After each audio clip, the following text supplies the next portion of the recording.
Donc, je dirais que la première étape est conscientiser.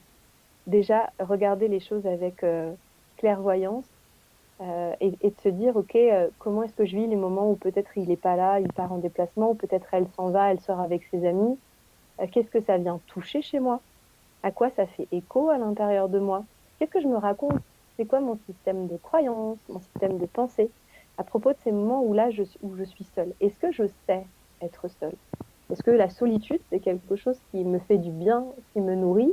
Ou est-ce que c'est quelque chose, voilà, qui me génère de l'insécurité, de l'instabilité? Est-ce que je la comble, cette solitude? Beaucoup. En fait, la plupart du temps, quand on a un vide émotionnel, aujourd'hui, on a tous les outils en plus pour combler ces vides-là. On a les téléphones, on a les réseaux sociaux. Est-ce que je les comble, ce vide, ou est-ce que en fait je sais vraiment écouter mes pensées? Est-ce que je sais écouter mes ressentis? Est-ce que je sais être présente à moi-même ou présent, hein, si on parle d'un homme?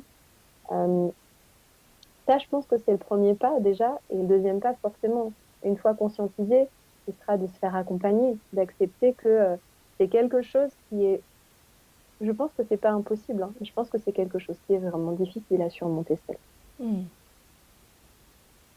Oui, parce que c'est justement le, le, le nœud du problème. Apprendre à rester seul, apprendre à apprécier la solitude euh, et à se mettre et à être en retrait un petit peu euh, dans une relation. Tu Et parlais puis juste comment. apprendre à se nourrir beaucoup, Hmm. se nourrir. Oui, c'est une histoire finalement entre soi et soi. C'est sa première histoire d'amour. Ça devrait être la première et la plus importante, celle de soi à soi. Et ça fait un peu, quand on dit ça souvent, ça fait un peu, c'est Walt Disney ou film ou monde du bisounours, mais c'est vraiment important, hein, l'amour de soi, l'estime de soi. En fait, ça fait partie d'un quatuor où dedans on retrouve l'estime, l'amour, la confiance, l'affirmation de soi. Et ça, c'est fondamental en fait. C'est la base de tout ce que vous allez vouloir construire dans votre vie.